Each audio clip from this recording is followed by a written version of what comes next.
Dan, you've been teaching the art and science of breath work for over 50 years. I think 300,000 plus students and lives impacted over 70 countries. In your experience, what's been the biggest thing that people get wrong when they first go down the path of practicing breath work? Wow, great question.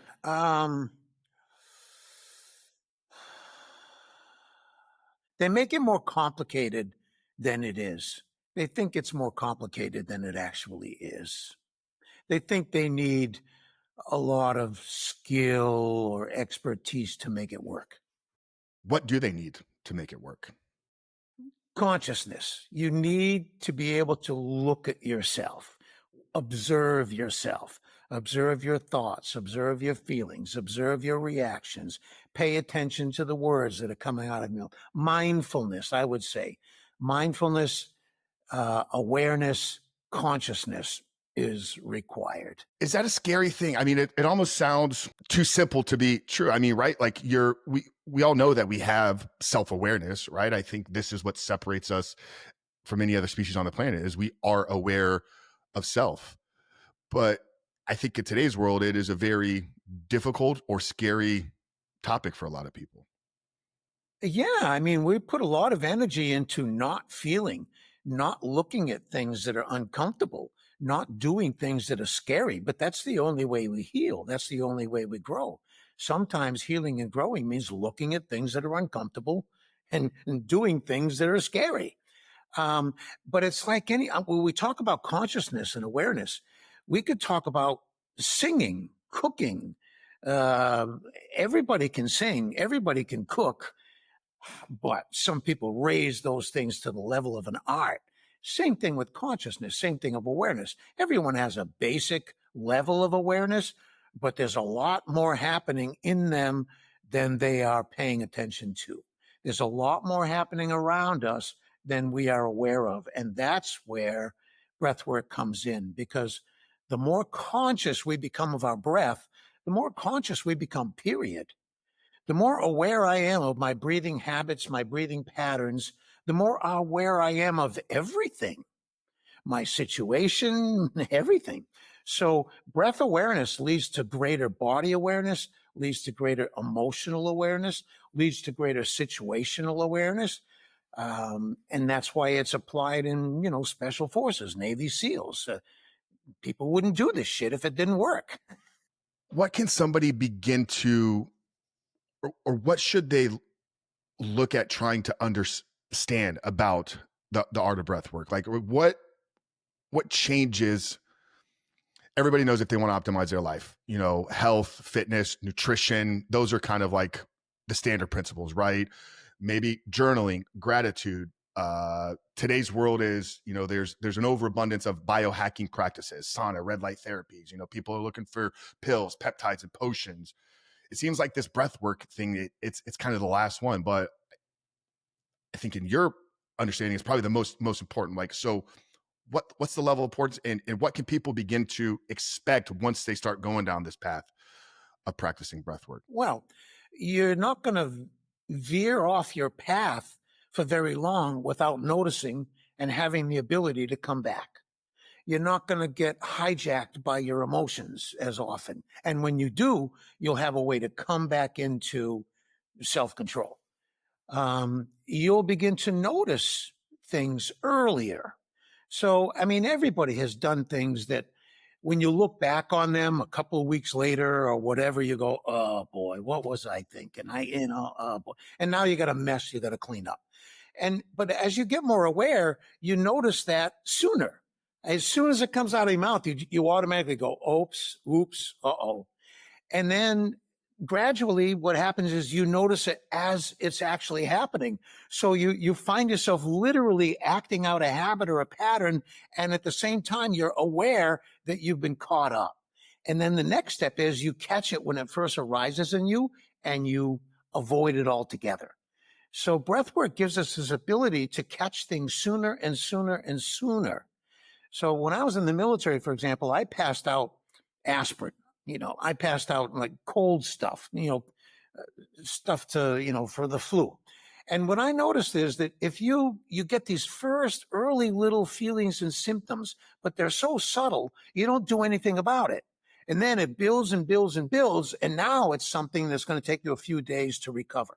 So breathwork gives us this ability to catch things sooner when they're easier to handle before they build up and they take a big, difficult, complicated, or timely process to recover from.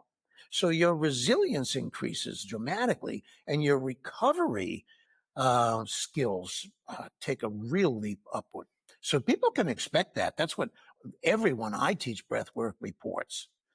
And deeper heart connections. You connect to your own heart, and not just, anxiety and stress comes from this rational chatter in our head, and from our heart comes this kind of presence and awareness where, stress and anxiety are caused by that toxic voice in our brain. Peace and connection and heart stuff comes from the heart. And it's no accident that the lungs are wrapped around the heart. As soon as you begin to breathe, you awaken heart intelligence. And when you breathe, you awaken body intelligence. Now you're not trying to go through the world and solve all your problems with your neck top computer. You got you got heart intelligence and you got body intelligence informing you.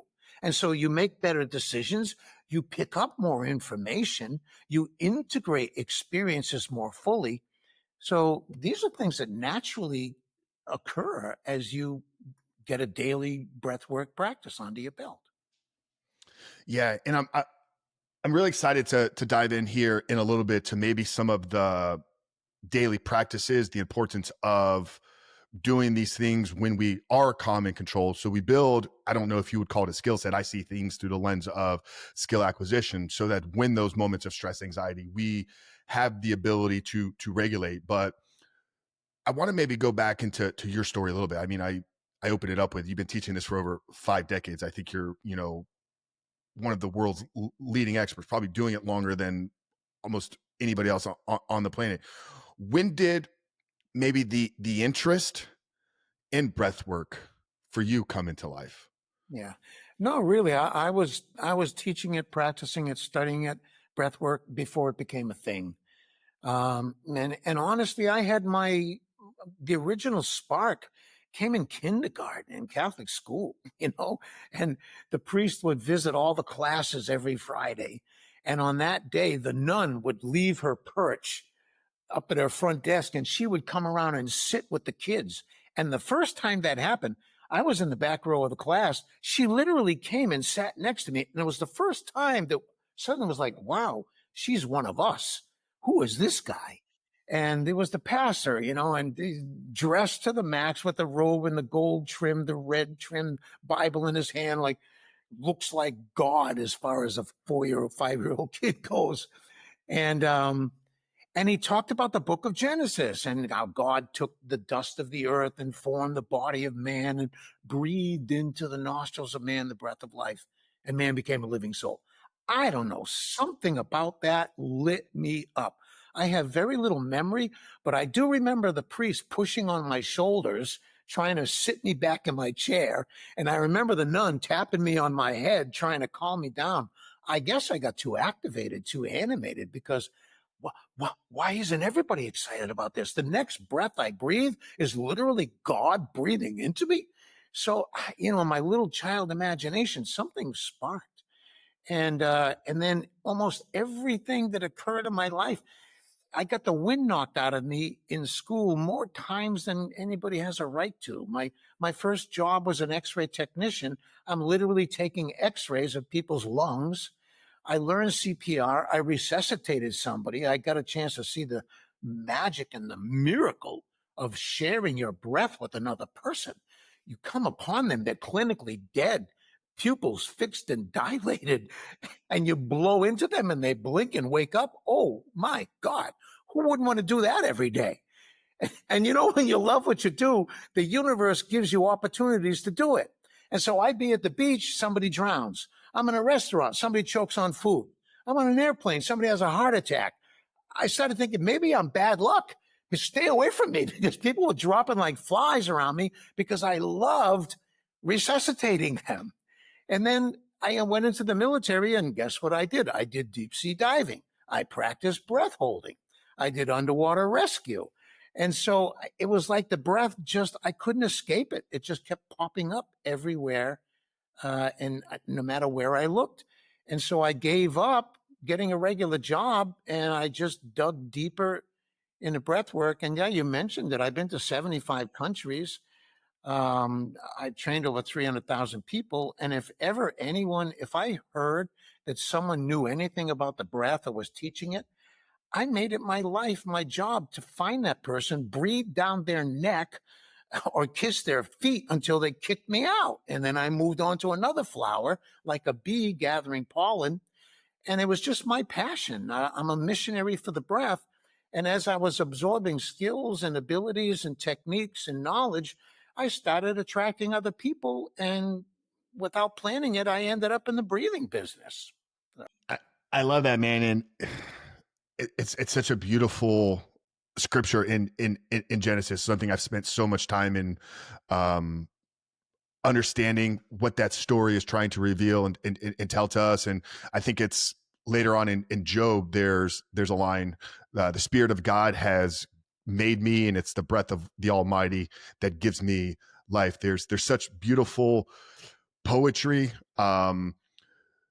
but science, I think, backs this as well. Do you believe there's a connection to God speaking to us through our breath? I mean, I've even practiced, and I've had mentors teach me that it's almost Yahweh, like the sound of Yahweh is an inhale, exhale. Exactly. Yeah. In the beginning was the word. Well, to express the word, you need some breath behind it. And so, absolutely. One of my first teachers gave me a really great insight. He said there's the practice of breath work is the merging of the outer breath, which is air, with the inner breath, which is spirit. And so anybody can breathe air, but can you breathe energy? Can you use the breath to tap into, I mean, call it the Holy Spirit? The breath descends through the breath. The Holy Spirit descends or acts through us through the breath. And so I work a lot in this Hasidic Jewish community in New York. I've done a dozen trainings with them in Toronto and New York and Miami and Israel. And they have a lot of symbolism and a lot of understanding and about the breath and the breath within the breath. And in the Eastern traditions, there's air, but there's prana, there's chi, there's ki, there's energy. I think everybody's pointing to the same thing and using different words. And that's where the magic and the miracles and the real power of breathwork comes in, is when you learn that skill, that art, and not just breathe air. Anybody can huff and puff, but can you breathe energy? Can you breathe light? Can you breathe this life force, this spirit? That's when now you're connected to something, and you're relieved of a lot of the work, because now something's working through you, and you don't have to do it. So absolutely, I think the root of the word inspiration, expiration, respiration, duh, the root is spirit. And so whether you know it or not, whether you admit it or not, or like it or not, when you are breathing, you are doing something spiritual. And it doesn't have to be religious, but it's purely spiritual. And and we talk about the spirit of the warrior, the spirit of compassion, the spirit of courage, the spirit of, so this is real, and the breath is what makes it real. It gives us a biological experience of God. It gives us a cellular experience of, and I'll call it divine energy. I mean, I sound like I'm preaching because I found God in the breath, literally, right under my nose, overlooking it, underestimating, and there it was all the time. And now I don't know if people have on this call have heard of Ram Dass, Richard Alpert, Ram Dass, Be Here Now, Grist for the Mill, the Harvard professor who basically, I mean, he transformed Western culture. One of my great teachers and dear friends. Um, he woke people up in a lot of mindfulness practice to Eastern. He Westernized a lot of that Eastern philosophy. And I first met him in 1970 in the basement of the Harvard bookstore where he was giving a talk. And he, in the middle of his talk, he said, let's do this. When you breathe in, think to yourself, the power of God is within me. And when you breathe out, think to yourself, the grace of God surrounds me. And we all began breathing in, the power of God is within me, breathing out, the grace of God surrounds me. I don't remember anything after that, except I woke up an hour later driving my car on the Southeast Expressway, and I was in this flow. And from that day, I've never been able to breathe without thinking about God. I've never been able to think about God without breathing. And so it closes the gap between philosophy and intellectual knowledge and pretty spiritual thoughts, and it puts it right into actual experience. So a big part of breath work is creating an intention while we breathe, breathing with intention and putting emotional energy into the breath. And what I've learned is that when we learn to channel emotional energy through the breath, we don't get pushed and pulled around by it. And that's a skill. And, notice if you have a powerful emotion, one of the first things is your throat closes up. It's like our system is afraid of the power of that emotion. And so we suppress our emotions. We try to control them, and they pop up in ugly ways, and they're responsible for stress and burnout, dysfunctional behaviors, all that kind of stuff. So what we do is we practice channeling emotions through the breath. And it takes the stress off the mind. It takes the stress off the body. We can think more clearly. We can behave more, effectively.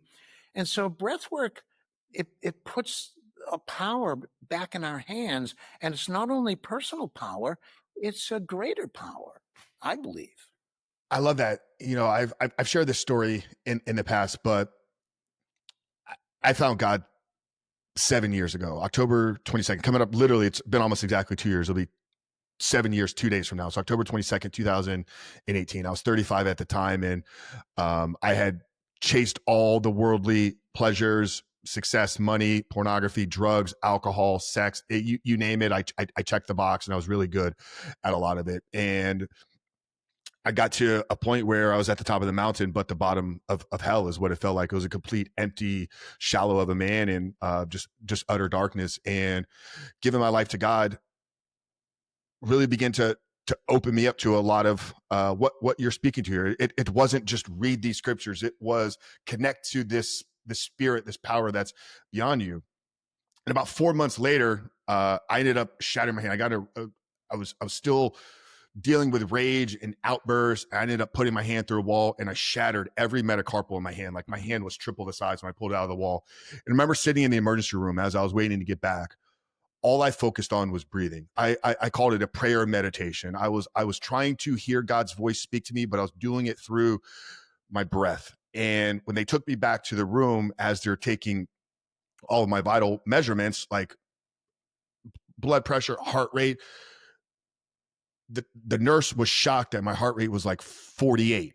She's like, this isn't making any sense. Why are you so calm right now? Like, your hand is shattered. Like, you should be well above 100 just based on my physical representation. And I just looked at her. I said, I was listening to God.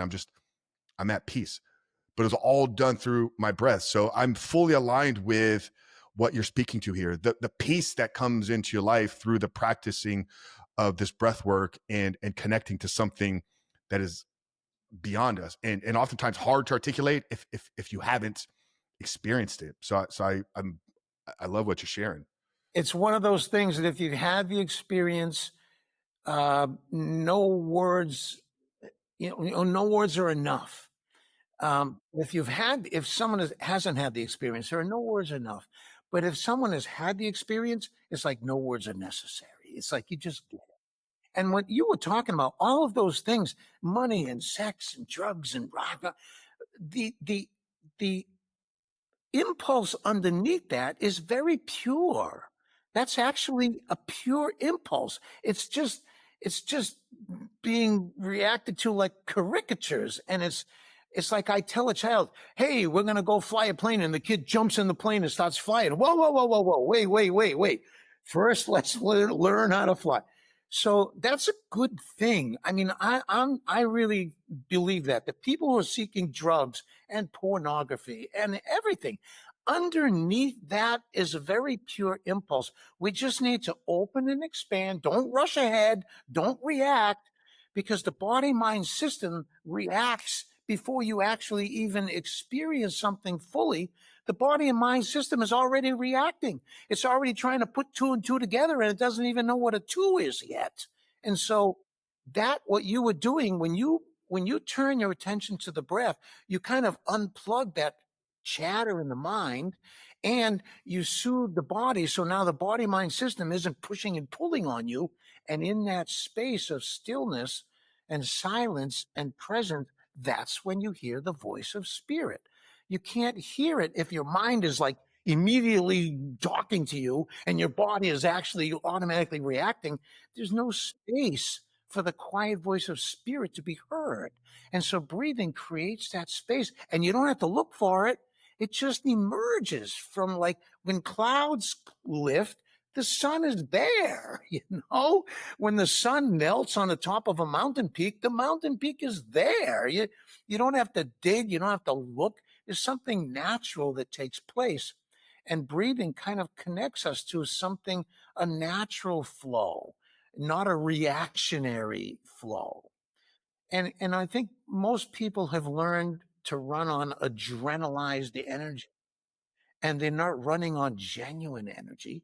And so the more you're addicted to adrenalized energy, the more difficult it is to connect with genuine energy. So it's a catch 22. And that's why I build those things into the breath. Like, you can't take a step forward until you let go, until you relax. You can't even see anything until you open your eyes. And so there are certain basic steps we need to take, and we use breath work to get practical ways of taking those steps that lead to what you're talking about. And you give it a certain way of phrasing it, but my father was out fishing one day, and the sparkles on the water, God started talking to him through the sparkles on the water. No, your way is your way, my way is my way. But in that moment, we're in a common state. We're in a similar state of openness and not driven and not reactionary. And that's when these moments happen. And sometimes it takes a crisis like that. You know, desperation is a great motivator. Inspiration is an even more beautiful motivator. And that's what breath does. With breath work, we can have an inspiration, and then we don't need desperation to cause us to change our lives. If you have a tremendous inspirational moment, it changes you forever in the same way that when you hit bottom with drugs and you're completely desperate, now you're ready to change. Okay, good. You had to hit bottom before you're ready to go up. But if you get a glimpse of the top, you're also ready to start moving back up there. So I think breath work is the substitute for desperation as a motivator. It's self-induced inspiration. It's a self-liberation from our habits and patterns and programming, from our lizard brain, from our addictions and all the stuff that's got us trapped. The power of the breath can pierce all of that, can cut through all that. It's already waiting in the midst of that as spirit itself, and the breath connects us to it. I had no idea we were going to go this direction when I decided to do this podcast, but I love it. Thank you. No, thank you. And I told you at the beginning, right? I let my curiosity and kind of the conversation guide and lead us. And I love this. And, the goal with these conversations is to inject that inspiration in the audience before they get to the point of desperation, right? I'm speaking to a younger version of myself that doesn't have to fall off the cliff and can catch himself earlier, to grow in that self-consciousness, to grow in that understanding. So like Viktor Frankl says, between stimulus and response is that space, right? So we can help men create the space in using the art of breath work here. So let's talk maybe a little bit practical, right? So audience is in line with us. They're hearing this and they're not yet at that point of desperation and they're seeking that inspiration. They feel it within. What's the let's get into some of the practice, right? So where does an individual start? Because there's a lot of different breath work practices out there, Wim Hof, box breathing, all these different ones. I don't know if there's a particular type that somebody should start with. So let's walk through like the beginning stages of a breath work practice. Yeah, good. Uh, I share with you. I'm a guy who had to get hit over the head with a baseball bat before I finally get a message. I had to develop this ability to hear a quiet little, spirit knocks, knock, knock, knock, and I ignore it. Don't even hear it. Knock, knock, knock. I hear it, but I got other things. And pretty soon, bang, bang, you just can't avoid it anymore. And I like to save people from that also.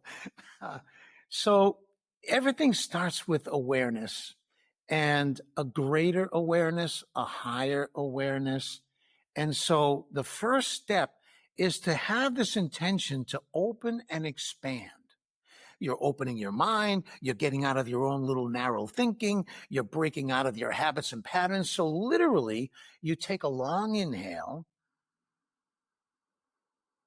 and you take your time and you focus on the actual physical sensations of opening and expanding, side to side, front to back, top to bottom. So you don't have to imagine opening and expanding. The more breath you pull in, the bigger the breath makes you bigger and bigger, like a balloon filling up. So give yourself that experience. Take a long, slow inhale and focus on the feelings and sensations of being filled, filling yourself up, stretching, opening, expanding. And then let go with a sigh. And when you let the breath go, let your jaw go, let your shoulders go, let places where you know you hold tension go. And then with the next breath, as you're breathing in, be loosening and softening around the breath. So as the breath is coming in, maybe I use micro movements. Maybe I wiggle and squirm. So as I'm breathing in, I'm softening my structures so the breath doesn't meet tension and resistance. So now I just play with my body as I'm breathing in to let the breath get into the cracks and crevices, soften and loosen my being, my structure, so the breath can actually get into those cracks and crevices, start to dissolve the tensions in those areas. And then the next sigh of relief is even more exaggerated. And think theatrical, exaggerated, dramatic sigh of relief. We need to get that message to the lizard brain. I'm talking a Shakespearean sigh of relief. You're a Shakespearean actor. You come out onto the stage and you got to give yourself, this is basically a sigh of relief, a long inhale and then the exhale. It's basically a sigh of relief. And you want to take that. It's not even a skill. It's not an exercise. It's not a technique. Everybody knows how to do it. Just do it very consciously and start to do it better. So that long, exaggerated inhale. And when you let go of the breath, let go of muscles, let go of joints, let go of thoughts, let go of the past, let go of limiting beliefs, let go of resentment, let go of let go, let go, let go. So there's the mantra for breathing. Open and expand. We want to make space for something big to come into us and come through us, and relax and let go. So that's the mantra. Inhale, open and expand. Exhale, relax and let go. And just start repeating that. And what's going to happen is your mind's going to get activated. Observe those thoughts. Your body's going to get activated. Observe those feelings. Don't judge them. Don't control them. Just start with just pure awareness. Oh, look at what I'm thinking. Oh, look what's happening in my body. Develop that ability to just be with what is as it is, without reacting to it, without suppressing it, without overextending it, without analyzing it. And you are developing this mindfulness capacity, this pure awareness capacity. And from that will literally come inspiration.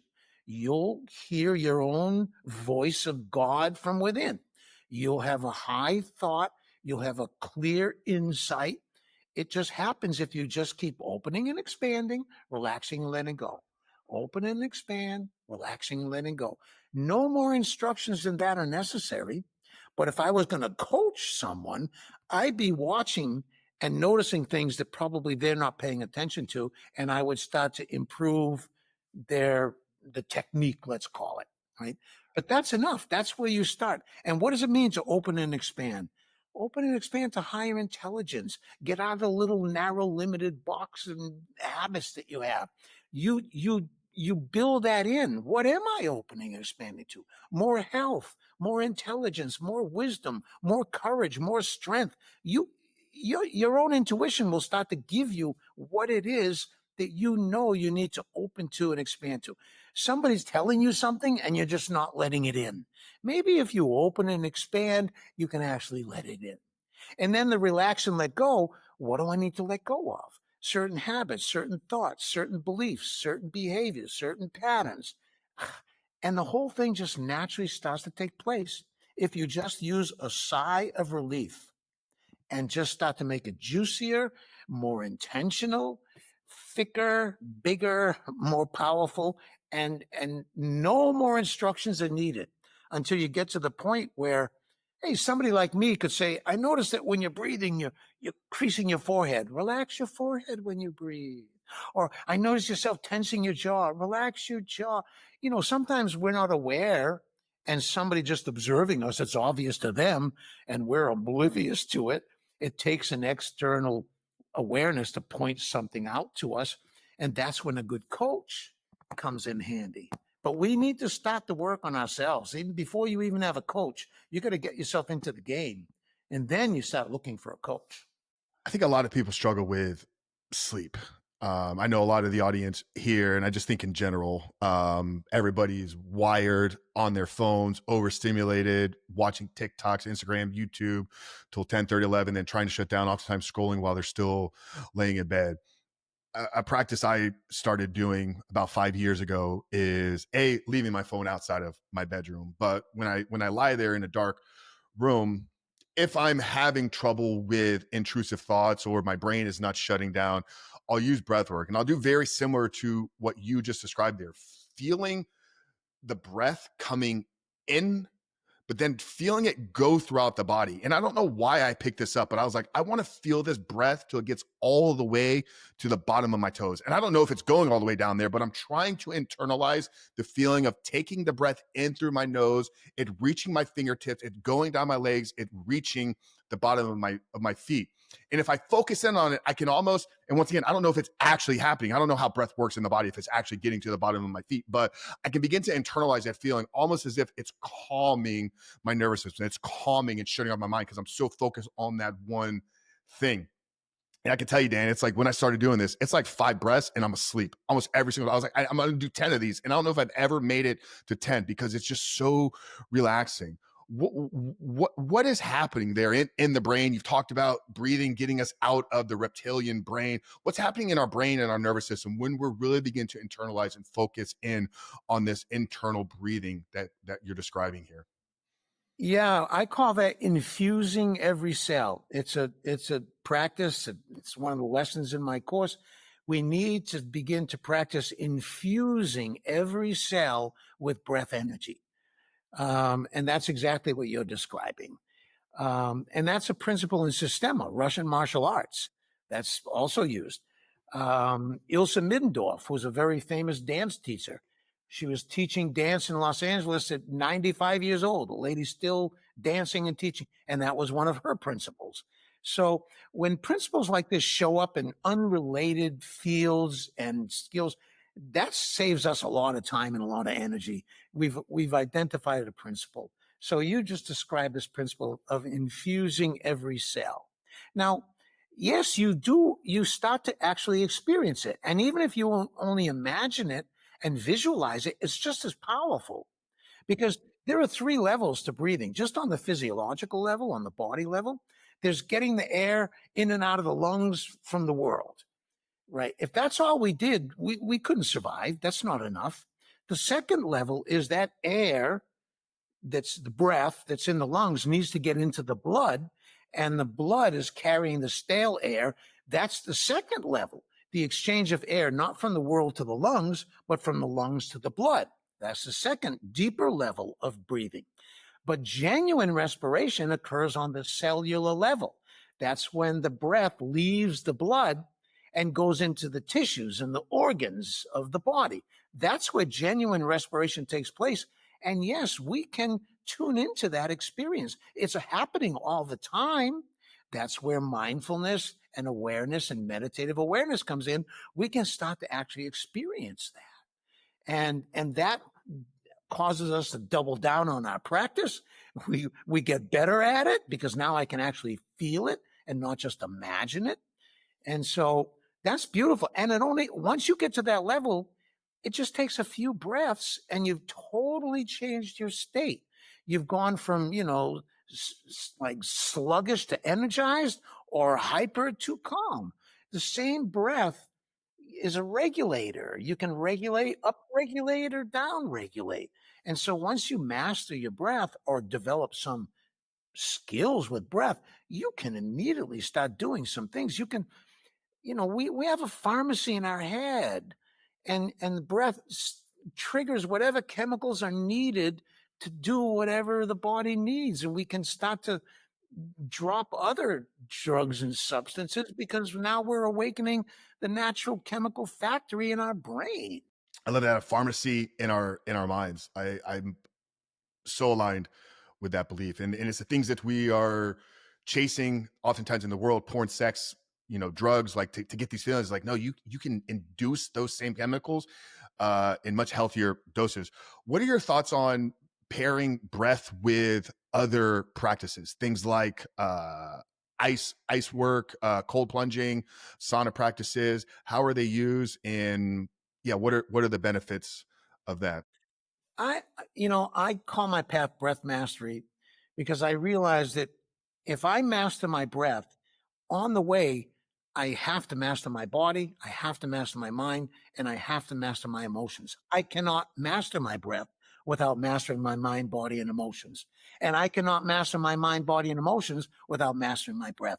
So for me, it comes to very simple. Everything really is simplified. And then you can start to embellish and deepen and broaden. So you combine breathing with movement. You combine breathing with visualization. You combine breathing with sound. You combine breathing with nutrition. You combine breathing with, so that's what cold exposure. Oh my God, great. And heat exposure for that matter. But cold exposure, wow, the science is unarguable about the benefits of that. Um, so yeah, and that's where I think that's where your intuition starts to guide you. You get into a breathing practice, and it leads you to changing your diet. It leads you to being curious about other things. And so we're back to that. And what I feel is like that the pure impulse. We want a non-ordinary state of consciousness. We long for it. Where everyone has an addictive personality. So you have to be careful what you apply that addictive tendency to. You got to choose your drugs wisely, right? And so, yeah, people tend to sometimes, like you mentioned, Wim Hof. Well, Wim Hof builds cold exposure into his first breathing class. It's like, and I've known Wim for 20 years. I knew him before his wife died. I knew him when his son Emin was a toddler. So I go way back with Wim because I follow people who breathe, and I have my whole life. And so this research around brain waves, changing brainwave states. Wow, breath, here comes the breath. It's a central piece and all that again. So I'm all for it. I'm all for combining breath work with any other modality that by itself is useful and healthy. And now you bring the breath into it, and that modality is supercharged. Or if you're already doing breathing and now you're aware of this other healthy modality and you incorporate that into your personal breathing practice, you're going to take your breathing to the next level. And I think that's a normal evolution and development. We tend to do that. You end up in the right place at the right time, reading the right book, meeting the right teacher.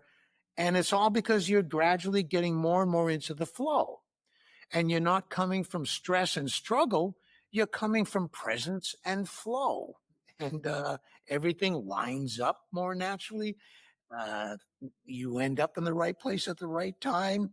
A book falls off the shelf on your head accidentally. This stuff really happens. Yeah. I think that's called the reticular activating system. Like when you begin to really focus in on things, the world, the universe, God will reveal a whole lot more of them to you. And that happened early in your life. As you're saying, you'd be walking on the beach and somebody's drowning, they need it. It's like, well, you were seeking those things out, and maybe there was a calling on your life. I've done a lot of cold exposure myself. It's been a daily practice for over 2 years. I've attended multiple seminars on it as well. And breath is the only thing that has enabled me to be consistent in it. I hate it every morning. I negotiate with myself. Why am I doing this? I have to focus in on breathing before I get in. It's the only thing that's going to calm me when I'm sitting in that 38-degree cold tub. So I love this talk of integrating multiple practices together. As a rescuer, I had to dive. I had to break the ice and dive in and rescue people. And afterwards, I felt so damn good. And I thought I felt good because the job I just did, but the cold, the exhilaration, that was the physiological feeling of being good, not just the psychological feeling. There was something about the cold. It musters up our survival instincts. It turns on things in the body that make you feel so alive. And then all the other stuff you're doing to feel alive, it pales in comparison. It really does. And even something as simple as smoking. I worked a lot with the AIDS community back in the late 70s, and and I did a lot of quit smoking stuff with people. Hey, when you're smoking, you can see your breath. You can feel your breath. You're paying attention to breathing. Just skip the cigarette and start to see your breath and feel your breath and pay attention to your breath. And and it's amazing. It's just redirecting attention, redirecting energy. And for me, that's our way out of every addiction. You have to redirect energy and redirect attention as soon as you see it going there. If you wait too long, it's got too much momentum. It's like a locomotive train, and it's really hard to stop. But if you can get it, if you can kill it in the womb, as they say, like if you could get to it as soon as, so that's why if you're paying attention to your energy and you're paying attention to your thoughts and feelings and reactions, you can catch stuff sooner. And then a breath becomes an intervention, an interruption. You use your breath to redirect energy and attention. And now you're in a different state. It's really, I hate to make it sound so simple, but when you get right down to it, it's easy but not simple, simple but not easy. But we get better and better at this. The quicker, the sooner we start to catch ourselves, and the sooner we do a little mini intervention with the breath, the more and more all that stuff falls away, the less power it has over us. And hey, we're going to fall on our face lots of times in the process of recovering and getting through stuff. And so then you need to be developing this compassionate voice, oh, well, okay, get up, try again. Don't beat yourself up. That makes me want to drink even more when I stop beating myself up, whatever, so, and all this stuff gets very clear. And I think people like you and recovery coaches and a recovery community, everybody starts to hear things in ways that maybe they couldn't hear it. And your story, sharing your story, somebody else hears the way you talk about it. And on the inside, they're going, wow, yeah, that's exactly how I feel. They wouldn't admit it, but that the connections are being made. And if you add breathing to that, oh my God, in the same way that you have, teams in football and special forces and SEAL teams, they lock arms, they synchronize their breathing, they have a common intention. it's common focus, and everyone is energized by that. Everyone is uplifted by that. And so taking group breathing into these other, recovery modalities, wow, it just amplifies everything.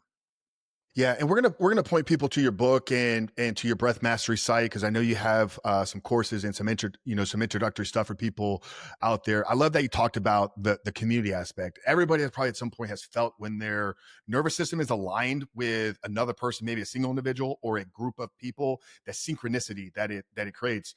Oftentimes you have this with pets, right? If you're stressed, anxious, dog comes over and puts his head on your lap. It's like there's this calming component when you are in these communities of people practicing these things together. Yeah. Yeah. No, that group flow, coherence in a group is powerful. Heartbeats actually synchronize. Emotional field becomes common. It's real stuff. It's real stuff. And if we engage in it, deliberately and consciously and intentionally, it makes it work even better. Definitely.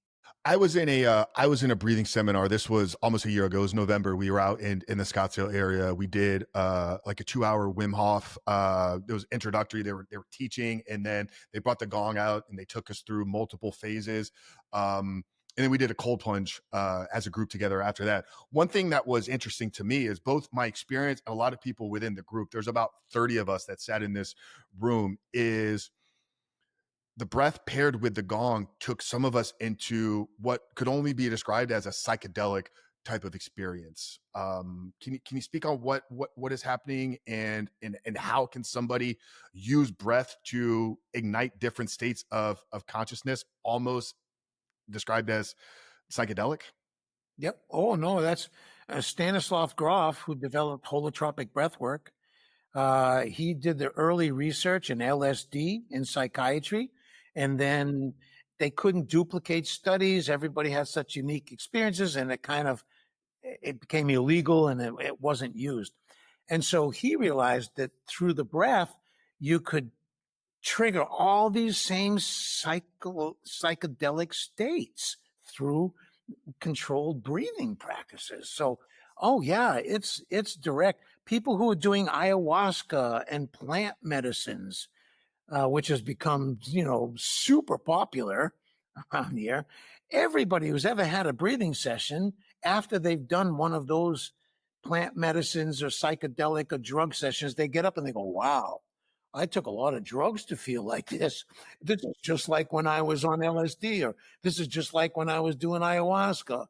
This is just like when I was whatever," because that's a natural phenomenon related to altering your breathing patterns in certain ways to produce different brainwave states, different chemical states, activating different parts of the brain, calming certain parts of the brain, creating this frontal cortex sort of unplugging and calming the amygdala. And then, suddenly we're open to experiencing things. Suddenly things, it's like subtle energy. How can you sense subtle energy if you're not sensitive, right? If there's 100 people in a room and they're all talking and one person stops talking or one more person starts talking, who the hell notices? But when the room is silent and one person speaks, everybody notices. So we use the breath to calm our nervous system. We use the breath to come more present and be more sensitive. And then we start hearing and sensing these things. And the group field helps us.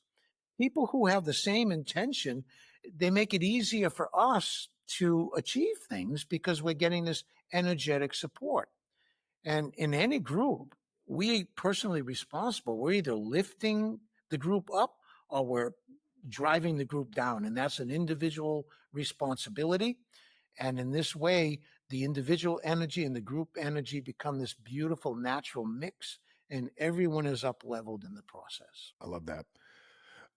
We've talked a lot about the philosophical, spiritual kind of understanding of breathwork here, this shifting of consciousness, these introductory states. But I know you've coached and worked with a lot of world class athletes, some of the most elite performers in the world.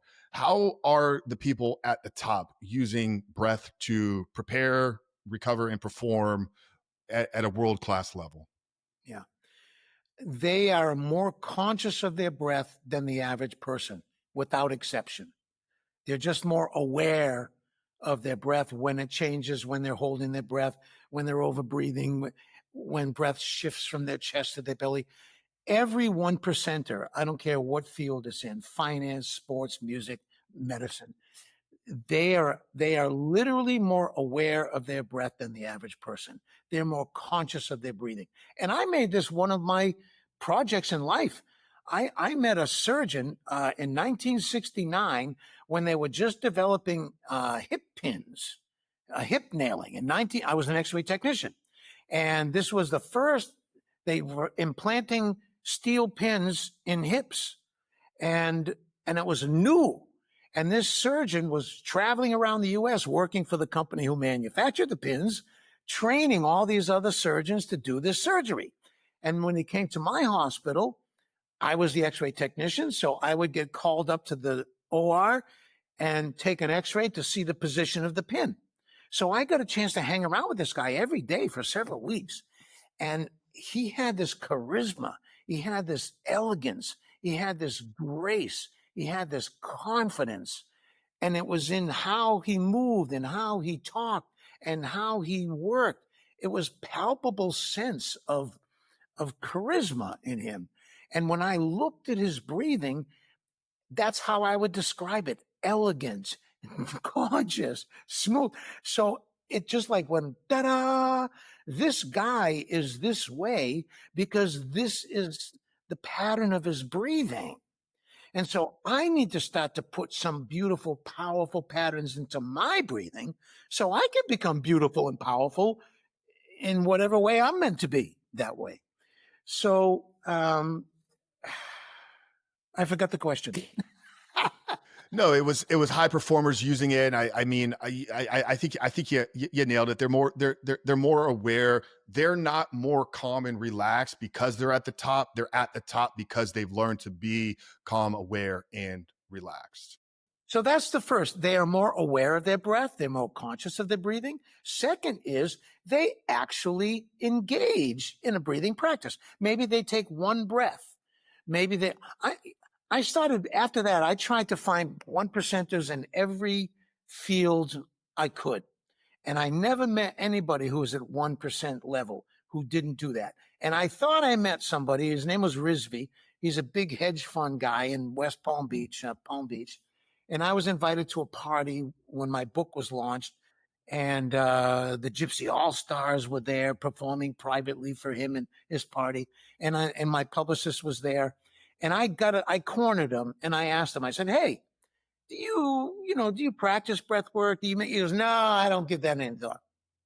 I said, well, you mean you never think about breathing? You never practice anything? No, I never do any of that. Well, no, you'd be the first exception in my life of somebody who's gotten up to the 1%. He goes, oh, whoa, wait a minute. He said, wait a minute. No, really. At night, before I go to bed, if I got a problem going around in my head I haven't solved and I realize I'm going to think about it tomorrow, I just take a long inhale. I take a long exhale. Da-da! That's breath work, buddy. He goes, wait, there's something else. I said, what? He said, when I yawn, my wife often yawns. And when she yawns, I often yawn. And we've actually started playing this game where we yawn together. Ta-da! That's breath work. There are no exceptions. I knew it. So they are more conscious of their breath and they turn to their breath when it wouldn't occur to the average person to turn to it. The average person is going to dig down deeper into what they're struggling with rather than do what Einstein did. When he was stuck on a math problem, he took a nap. He went sailing, right? He played his violin. He disconnected. Well, breathing is going sailing, is taking a nap, and is playing your violin. It works just as well as those things. And these high performers intuitively or however develop this natural ability, and they don't even think of it as a thing. It's just something that they naturally do, so it doesn't occur to them to teach it. So Meditation is one of those things. Every 1%er meditates, whether they call it meditation or not. They have developed this capacity of meditative awareness. And they're also good at relaxing. Otherwise, they couldn't function in the middle of all this stuff happening. They've naturally developed the ability to relax into the eye of the storm. And breathwork takes us to the eye of a storm. Everything else is still spinning, but we're in a beautiful central place. And so, yes, every athlete, an Olympic diver, they got their toes curled over the board. They're about to dive. What do? They use the breath to center, focus. Basketball players, same thing. I mean, it shows up in all peak performers in one form or another. And we need to be peak performers in our own mission, our own purpose, our own healing process. And so breath is a no-brainer. Yeah. Dan, I've loved this conversation. Last few here, we'll wrap it up for the audience. Obviously, everything we've shared here, guys, check out Dan's book, his website, Breath Mastery. We all have that link down there in the show notes. For takeaway for somebody that wants to start here today, obviously learning the practice, learning the skill set. So when you are stressed, when you are anxious, you have the ability to calm, regulate. Is it better to practice this in the morning, in the evening, before bed, like we talked about, midday? Like how does a prescription look for somebody? I know it's inhale, exhale. Does timing matter? Does state matter? Does environment matter? Yeah. Yes to all the above. And I don't want to leave without giving people something to practice. Concepts get you nowhere. Training gets you everywhere. And so here's a good first thing in the morning when you sit up. Well, maybe you go take a leak or whatever, but before you have coffee or whatever, just take a few minutes, and you don't have to breathe any special way. Just focus on your breathing. And right now, for example, this is how it works. I put your attention on the tip of your nose. And you don't have to breathe any special way, but you can breathe in a rhythm if you like, or however. But the point is to tune into the subtle sensations at the tip of the nose. And notice the difference on the sensations on the inhale versus the exhale. Don't talk to yourself about them. Just focus, just tune in, become aware of the subtle sensations at the very tip of your nose. And then bring your awareness further into your nasal passages and sense the breath from further into your nasal passages, let's say the bridge of the nose. And experience the breath from that touch point, tip of the nose, and then further into the nasal passages. Sense the breath, feel the breath, watch the breath, listen to the breath, experience the breath from that touch point. And then bring your awareness to your sinuses and your skull and monitor the breath and track the breath from that touch point. Your sinuses and skull. And at this place, maybe you awaken the light phenomenon in the breath, focusing on your sinuses and your skull. And then come around to your throat and sense the breath as it passes in and out through your throat. And you might play with constricting your throat and that Darth Vader sound. That's a pranayama technique called Ujjayi breath. This activates the vagus nerve, very beautiful, powerful. Or practice relaxing your throat and trigger the yawn and experience the breath when the throat is open. If you trigger a yawn, the yawn opens your throat. And then when you breathe and you sense your throat, you have a different experience of the breath. So touching upon the experience of breathing with your throat, and then up under your collarbones. And you might breathe quickly to loosen up the space under your collarbones. And now you're sensing the breath in the form of movement.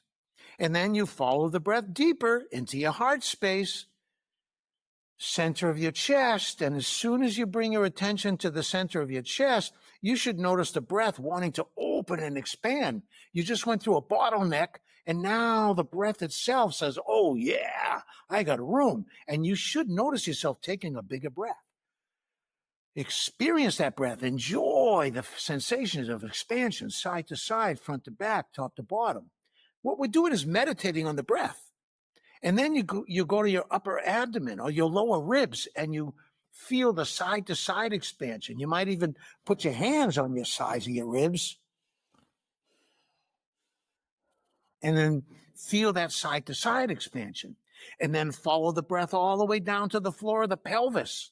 So it feels like you're inhaling and creating a bulge in the bottom of your pelvis and your perineum. And you're opening up your hips, right? And so now you're experiencing the breath from all these places. And you're developing interoception. You're getting more conscious, more aware. You're energizing your body. And so there. And what a great way, 5-10 minutes in the morning to start your day. And then what you got to do is you got to build in recovery loops during the day.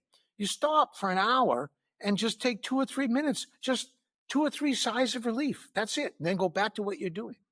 At the end of the day, before you go from, you're in your car, you're coming from work, before you go in the house of your family, take 5 minutes and breathe in 5 seconds, out 5 seconds, in 5 seconds, out 5 seconds.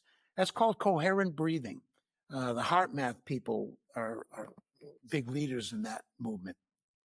And then before you go to sleep, like you did. So you got to create rituals and little recovery loops, morning, evening, and then during the day, you stop several times to reboot and renew and recover. And these become built-in rituals. People go out for a smoke break, take 5 minutes, go out for a breathing break.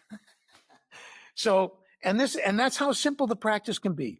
And the other exercise, because it's more energizing, sometimes we need to shake ourselves up to loosen things up to really get it. So you do like a Sufi technique. I call it sniff and poo because we teach kids and we teach adults 2 sharp inhales and then a sigh.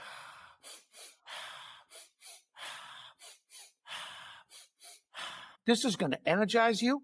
It's going to hammer away at unconscious blockages and you're venting. So you do a calming meditative practice and then you do kind of active Wim Hof. Wim Hof's method's beautiful. 30 deep breaths, a breath hold at the bottom of the exhale. Wow, that's perfect. You could do a little mini Wim Hof method. I teach people 1 minute thing where you do 1 minute of hyperventilation and then a long inhale, a big exhale, and then you sit at the bottom of the exhale in silence and stillness. So you energize yourself, you activated energy, and now you're grounding that energy, centering that energy, and you wait until the impulse to breathe, and then don't take a breath, receive a breath. So you wait, you're holding your breath. You've been hyperventilating for a minute, so you can probably go for a pause for 30 seconds, 60 seconds. And then you're very conscious, you're feeling, you're aware, you're relaxing, you're meditating, you're conscious. And then you're going to feel that urge to breathe. And what I suggest is catch that early urge to breathe and just postpone it for a moment and see if you can relax in the presence of it. Because the biological urge to breathe is the most powerful biological urge we have. It's more powerful than any addictive substances. It's more compelling than any of those powerful substances. So if you can relax in the presence of this powerful urge to breathe, you can relax in the urge of the other addictions. You get better at it. And then you're just opening to the breath. You're not pulling the breath in, you're opening to the breath. And then at some point, you're not full yet, but you've received the breath. Now you can come in, take it further, and then a sigh of relief. What a great priming exercise. 30 seconds, a minute of hyperventilation. I call it a deep dive into a still point.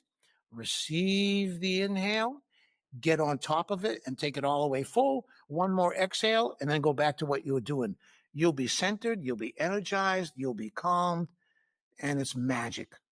So practice, practice, practice, practice. I wish there was a way around daily practice because I'm a lazy bastard. But there is no way. You got to build rituals. You got to have a daily practice. Maybe it's possible to do it without it, but I've never met anyone who managed without some kind of a daily practice and rituals built into their day. So 5 to 10 minutes, guys. Short and simple. Go back, clip that, save that last 7, 8 minutes there of Dan giving literally the formula. Dan, this has been incredible. Such an honor, man. What's been cool to witness is the practice in real time. Very rarely do you get to interview somebody about their level of expertise and watch them as a master in real time. But it was amazing to see in every question that I asked you a short pause and breath. I don't know if you intentionally do it at this point, or if it's just innate within you because you've embodied it for so long. But it's been really cool to witness just in your delivery, your intentional use of your breath to formulate thoughts, to regulate, to ramp yourself up, to calm yourself back down. A true master at work. So I've really, really enjoyed it and appreciate it. And I know the audience got so much out of it. We like to end every conversation here with the same question. The title of our show is called The Superhuman Life. So through your lens of mastering breath work and your 50 plus years of working in this space, Dan, how would you define living a superhuman life? definitely one with passion, enthusiasm, making a difference in the world, um, going to bed every night and realizing that in some little way, in some little thing, you took a step, you did something positive, you grew a little, you learned something, and it seems to be never ending, and it seems to accelerate. And every now and then, we have a huge shift, and that's how I've been seeing. We're grueling along little steps, but every now and then, it's like something shifts and we take a huge leap.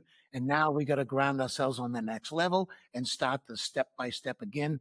And it seems like this is a recurring cycle in my life. So Same. Love that. Guys, Dan Brulé, check out his book, Just Breathe, Breath Mastery, both linked down there in the show notes below. But we hope you got value out of this, and we hope you continue to support the show in all the ways that you guys are out there. So the ratings, reviews, keep piling them in. But most importantly, if you know somebody that needs to hear this conversation, do us a favor and them the blessing by sharing this episode with them. But for Dan, your host, Coach Frank, we love you guys. We'll see you in the next one.